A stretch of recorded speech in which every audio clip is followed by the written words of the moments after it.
Mbrëmë i përcollën Parlamentit projekt buxhetin 2026 dhe jam realisht i lumtur sot, se kam përdorur ndonjëherë këtë fjalë, por jam i lumtur sot të them pensionistëve se mu ashtu, siç u zëtuam në zgjedhje, ky mandat do të jetë mandati i rritjes së përvitshme të pensioneve.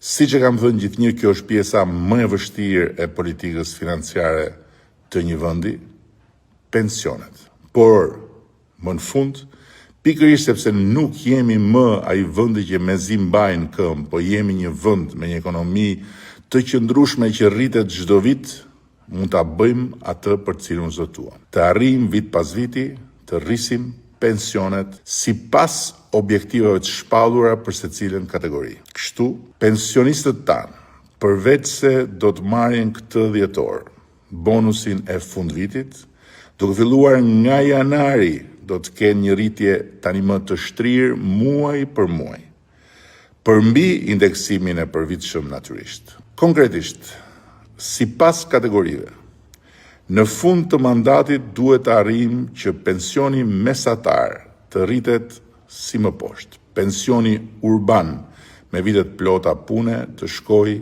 40.000 lekë të reja nga 27.350 që është sot. Pensioni urban i pjesshëm të shkojë mesatarisht 22.000 lekë të reja nga 15.850 lekë që është sot.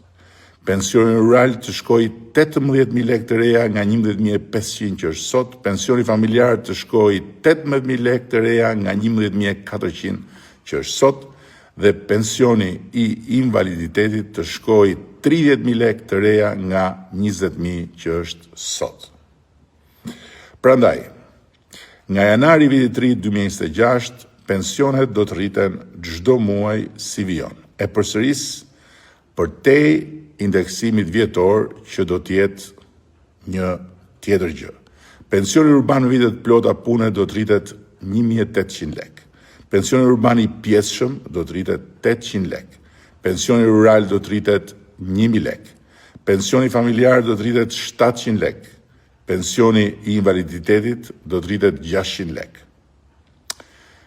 Në vitet në vijim, të njëjtat shifra do të dyfishohen për secilën kategori në 2027, do të trefishohen në 2028, do të katërfishohen në 2029 për të arritur vlerën e premtuar në qershor të këtij viti, ku shqiptarët na dhanë plot 83 mandate. Ky jam unë, këta jemi ne. Them dhe themi atë që bëjmë dhe bëjmë gjithnjë atë që themi.